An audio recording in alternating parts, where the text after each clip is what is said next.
안녕하세요. 태도 수업 저자 작가 한지우입니다. 제가 대학생이 갓 되었을 쯤이었어요. 시골에 있는 외가댁에 가서 외할아버지께 학교 생활이 어떻다, 요즘 대학생들은 어떻게 지낸다, 이런 소식을 전하고 있었습니다.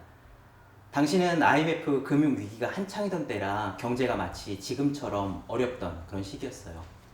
저는 IMF 이후로는 취직 힘들어졌다, 이게 부도가 나는 기업들이 많아서 여러모로 큰일이다처럼 주위에서 주워들은 이야기를 막 했죠.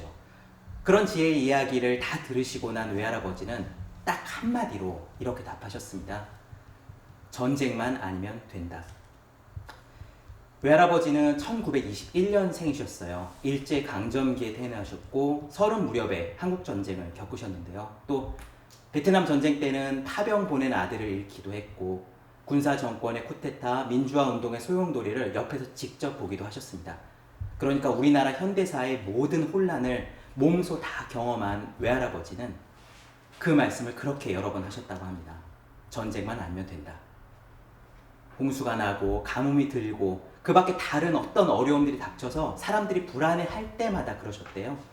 그건 외할아버지가 삶에서 체험으로 얻은 지혜이자 어떤 경우에도 흔들리지 않고 묵묵하게 당신 해야 할 일에만 집중하겠다는 그런 최소한의 조건 같은 것이었습니다. 20년 가까이 지난 그 기억이 갑자기 떠오른 거는요, 코로나 때문입니다. 코로나가 한창 퍼지기 시작한 지난 3월, 4월 무렵 세상이 온통 난리였죠. 뉴스에서는 늘어난 확진자 수가 매일매일 무슨 기록 경신하듯이 나오고 또 외국에는 사망자가 폭증해서 이 관이 부족할 정도라고들 했습니다. 만나는 모든 사람마다 오직 코로나 이야기만 했어요. 그리고 많은 사람들이 이 걱정을 넘어서 두려움에 휩싸여 있었습니다. 코로나에 걸리면 어떡하나? 경제가 안 좋아져서 수입이 줄면 어떡하나? 회사가 망해서 일자리를 잃으면 어떡하나? 그런데 사실 저는요, 그런 이야기를 함께 나누는 중에도 이상하리 많지 걱정이나 두려움이 그렇게 크게 막 심각하지는 않았습니다. 보다 정확히 표현하자면은 다른 사람들의 공포감이 제 생각에는 조금 과하다는 그런 느낌이 들었던 것 같아요. 저에게 어떤 믿을만한 구석이 있었을까요? 전혀 그렇지 않았습니다. 전업 작가인 저는요, 이 코로나로 인해서 모든 오프라인 강의가 깨끗하게 사라졌습니다. 경기가 좋지 않으니까 당연히 책의 판매량도 줄었죠. 이 밖에 나갈 일이 없으니까 하루 종일 집에만 있는 날이 이어졌습니다. 더군다나 그때 저는요, 갓 결혼을 해서 가정을 겨우 꾸린 상태였기에 이 수입이 뚝 끊긴 이런 상황이 상당히 곤란했어요. 책을 쓰고 강의하는 사람이라 이야기를 하고 결혼을 했는데 신혼여행 다녀오고 나서 일감이 없어서 내내 집에만 있었던 거거든요. 하지만 이런 상황인데도 어떻게든 잘 되겠지라고 담담한 마음이 드는 저 자신이 신기하면서도 한편으로는 조금 이상했습니다. 다들 걱정을 넘어 두려움까지 느끼는데 내가 문제가 있나? 혹시 내가 책임감이 없는 사람인가? 그리고 솔직히 말해서 이런 생각까지 했어요. 불안한 신용이라도 좀 보여야 되는 것 아닐까? 그러던 어느 날 과연 어떤 이유 때문에 나는 이렇게 담담한지 제 마음속을 곰곰이 살펴보기로 했습니다. 시간은 충분했어요. 아내가 출근하고 나면 방에 조용히 앉아서 이 코로나 시대를 내가 어떻게 바라보고 있는지 마음속을 하나 둘 정리해봤습니다. 제 무의식 속에는 이런 생각들이 있더라고요. 첫째, 코로나 감염 자체는 내가 얼마나 방역 수칙을 철저히 지키느냐에 달려있다. 그러니까 정말로 주의 깊게 신경 쓰고 하라는 대로 다 하면 위험은 최소한으로 막을 수 있다. 둘째, 당장 몇 개월 정도 수입이 없다고 해서 문자 그대로, 말 그대로 내가 밥을 굶거나 길에 당장 나앉아야 하는 건 아니다. 셋째, 저축해 놓은 돈을 써야 되긴 할 텐데 그래도 하루 3끼 집에서 밥을 지어 먹고 특별히 밖에서 여가 활동을 아예 하지 않으면 소비를 최소한으로 줄일 수는 있겠다. 다행히 세상은 거리 두기를 하라고 응원하는 중이다. 넷째, 일감이 사라진 대신에 내가 굉장히 바쁘게 일하는 동안 늘 목말랐던 재충전을 할 수 있는 시기라고 여기면 되지 않을까? 책을 읽고 명상하고 관심 분야 공부하고 어쩌면은 덜 먹음으로써 다이어트를 할 수도 있을 것 같다. 마지막 다섯째, 결국 이 코로나가 잠잠해지고 다시 정상적인 생활로 돌아가고 나면은 이 기간 동안에 재충전하면서 얻은 것들이 요긴하게 쓰일 때가 있을 거다. 이런 생각들을 하나하나 할 즈음 갑자기 생각난 게 외할아버지였습니다. 전쟁만 아니면 된다. 총알이 날아다니고 폭격으로 집이 무너지고 음식과 옷가지를 짊어진 채 피난을 가야 하는 그런 전쟁만 아니라면 다른 모든 어려움은 어떻게든 버티고 버텨서 능히 극복할 수 있다. 이게 외할아버지의 생각이셨죠. 지금의 이 코로나 상황을 외할아버지가 30살 무렵에 당신이 경험했을 전쟁통의 모습과 떠올려서 비교하니까 저는 전쟁만 아니면 된다라고 하셨던 외할아버지의 그 단호한 말씀을 조금은 이해할 수가 있었습니다. 그거는 기준점의 문제입니다. 아무 일 없는 평상시를 기준으로 하면은 이 코로나는 대단히 심각한 일입니다. 하지만 전쟁통을 기준으로 보면 어떨까요? 전쟁통을 기준으로 삼으면 이 코로나도 이만하길 그래도 다행이다 라는 생각이 듭니다. 상황은 똑같아요. 다만 관점과 마음이 달라지는 거죠. 물론 코로나는 큰 위기 맞습니다. 하지만 생각해보면 인류 역사상 코로나 못지않은 심각한 위기는 수없이 존재했어요. 20세기만 봐도 두 차례의 세계대전이 있었고 1929년에 세계 경제 대공황이 있었습니다. 2000년대 들어서 볼까요? 2008년 세계 금융위기가 있었고 사스, 메르스, 신종플루 같은 팬데믹이 지구를 휩쓸었습니다. 하나하나가 다 마치 이 절벽에서 뚝 떨어진 듯한 심각한 상황이었는데 우리는 어떻게 됐나요? 결국 다시 기어 올라왔어요. 우리는 또다시 노멀, 정상 상태를 회복해서 여기까지 왔습니다. 기준점을 현재로 보면 골치 아픈 위기가 분명히 있지만 미래 어느 시점을 기준점으로 보면 마치 2025년, 2030년 그때가 되어서 지금 2020년을 바라본다고 생각하면 코로나 시대 또한 뚝 떨어졌다가 우리가 다시 기어오른 수많은 절벽 중에 하나가 될 거예요. 전쟁처럼 훨씬 더 극한의 상황에서 지금을 보고 혹은 코로나가 다 지나간 미래 시점에서 지금을 본다고 관점을 잡으면 우리가 해야 될 일은요, 걱정과 두려움에 휩쓸리는 게 아닙니다. 최대한 방역 수칙을 잘 지키는 한편으로 바로 지금이 아니면 할 수 없는 그런 경험들을 치열하게 하는 것. 그게 바로 지금 우리가 할 일이죠.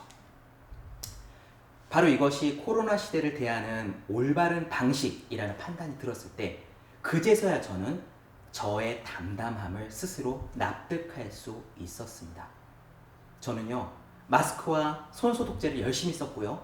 늘어난 여유 시간에 독서와 명상을 더 많이 했고 또 전부터 관심이 있었던 대학 수업을 청강해서 들었습니다. 헬스장에 나가는 대신에 사람이 아무도 없는 밤을 골라서 한강 다리 위를 달렸습니다.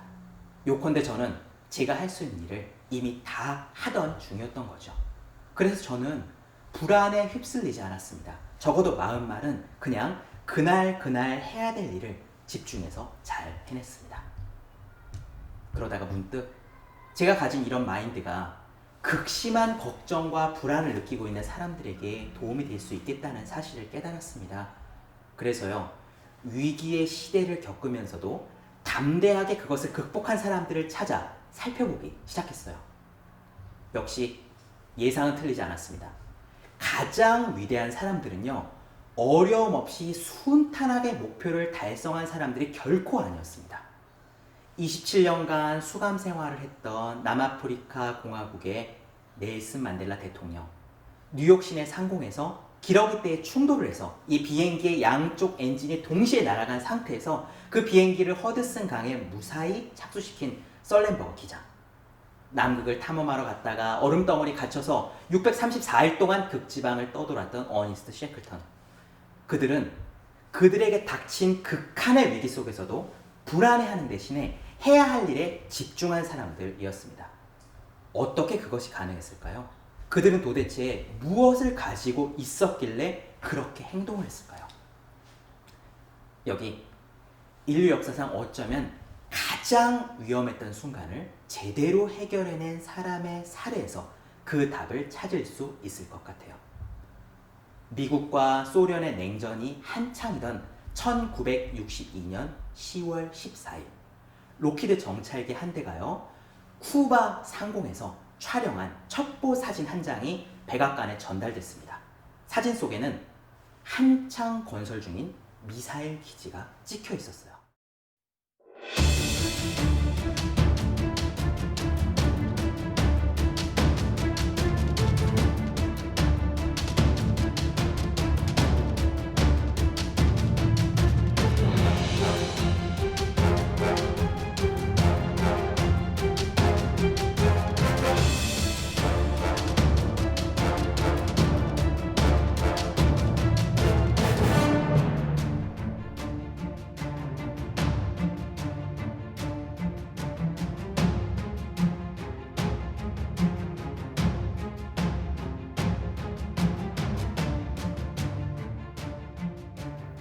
얼마나 위험한 상황인지 짐작이 가십니까?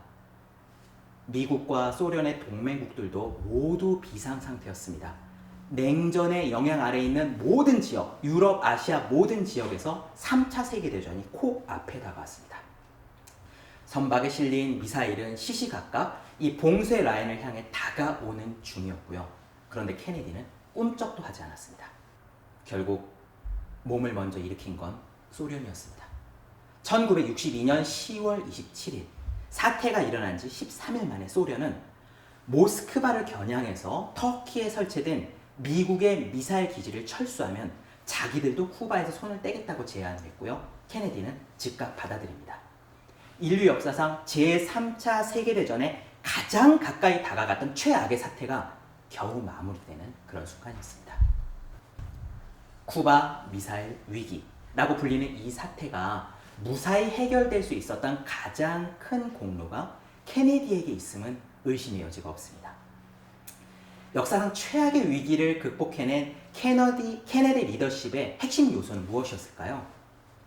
그가 가장 똑똑한 사람이어서, 물론 케네디는 똑똑한 사람이었지만요, 고등학교 시절 그는 성적이 중하위권에 머물렀을 만큼 이 전형적인 천재와는 거리가 멀었습니다. 아니면 케네디가 가장 경험이 많은 사람이어서일까요? 당시 케네디는요 46살에 불과했습니다. 잘생긴 얼굴에 젊고 패기 넘치는 이미지를 앞세워서 대통령에 올랐기 때문에 선거 때부터 종종 케네디는 애송이 취급을 당했어요. 이 사태에서 역사가들이 가장 높게 평가한 케네디의 핵심적인 역량은요 경험이나 똑똑함이 아니라 이런 것들입니다. 첫째, 단호함. 해상 봉쇄를 택해서 소련이 스스로 철수할 수 있는 기회를 열어준 다음에는 핵잠수함에 밀고 돌아와도 케네디는 꿈쩍하지 않았습니다. 둘째, 침착함. 전쟁을 벌이지 못해 안달이 난 군 수뇌부는요 연일 케네디를 압박했는데 그런 상황에서도 케네디는 13일 동안 화를 내거나 목소리를 높이거나 누구를 비난하지도 않았습니다. 셋째, 유연함. 소련 측이 터키에 있는 미국 미사일 철수를 조건으로 내걸었을 때요. 군 수뇌부 모두는요. 이건 동맹국을 버리는 일이다 라고 강경하게 반대했습니다. 하지만 케네디는 훨씬 더 큰 걸 보았죠. 세계대전의 방지라는 훨씬 더 큰 이익을 위해서 잠시 물러서는 쪽을 택했습니다. 단호함, 침착함, 유연함. 이런 능력들은요. 한마디로 태도입니다. 만약 케네디가 다른 참석자들처럼 화를 내거나 혹은 겁에 질린 채로 잘못된 결정을 내렸다면 결과는 돌이킬 수 없었습니다. 미국에서 가장 똑똑하고 가장 경험 많은 수뇌부가 모인 그 자리에서 결국 최악의 위기를 해결한 것은 다름 아닌 태도의 힘이었던 겁니다. 쿠바 미사일 사태에서만 태도가 중요했던 것이 아닙니다. 사실 그 어떤 상황이라도 결정적인 순간을 좌우하는 것은 바로 태도입니다. 지식, 자본, 경험, 기술 이런 것들은 우리가 보유한 모든 자산들은 마치 요리의 재료에 비유할 수 있다면요.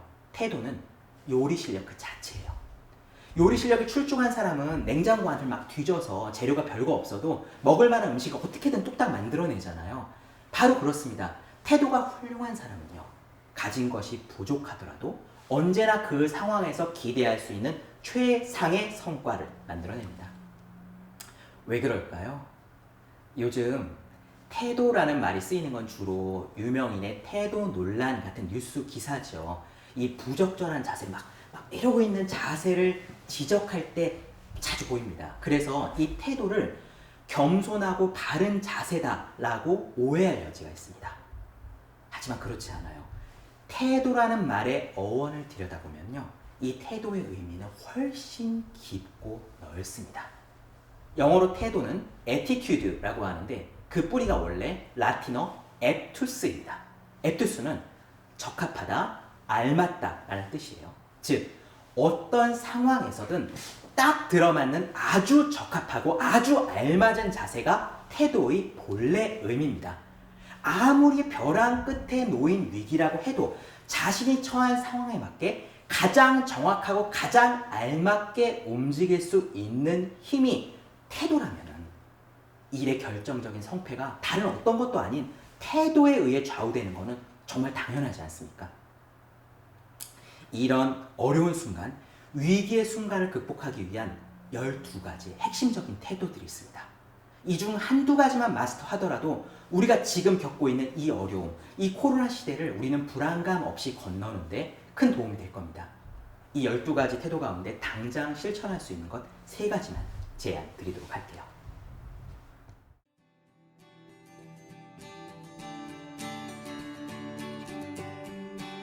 하루 20분, 우리 자신에게 투자한다면 달라지는 삶의 작은 변화.